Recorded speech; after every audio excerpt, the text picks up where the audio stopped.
Matthieu chapitre 9 verset 12 dit, « Mais en entendant cela, Jésus dit, « Et quoi le signe? Ce ne sont pas les bien portants qui ont besoin d'un médecin, mais les malades. » Dans ce verset, Jésus répond aux questions des pharisiens, qui se demandaient pourquoi ils mangeaient avec les collecteurs d'impôts et les pécheurs. Jésus profite de cette occasion pour enseigner une leçon importante sur sa mission et son but sur terre. En commentant ce texte, nous pouvons comprendre que Jésus est venu chercher et sauver ceux qui sont perdus, et dans le besoin spirituellement.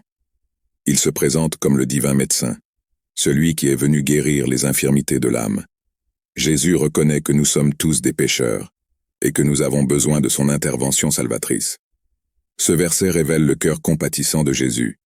Il n'est pas venu seulement pour les religieux pharisaïques, mais pour ceux qui reconnaissent leur besoin de guérison et de rédemption. Il approche les pécheurs et leur offre le don du salut, les restaure et transforme leur vie. Jésus nous invite à reconnaître notre propre condition pécheresse et à nous approcher de lui dans l'humilité et la repentance. Il ne nous juge pas pour nos fautes et nos péchés, mais offre le pardon, la restauration et la guérison spirituelle. Il est prêt à nous accueillir, quel que soit notre passé, et à nous offrir une nouvelle vie en communion avec Dieu. Ce verset nous met également au défi d'avoir une attitude de compassion et de miséricorde envers les autres.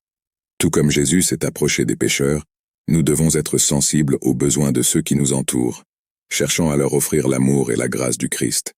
Nous devons être des instruments de guérison et de restauration, en partageant l'évangile du salut et en tendant la main à ceux qui en ont besoin. Puisse ce verset nous rappeler l'amour et la compassion de Jésus pour nous.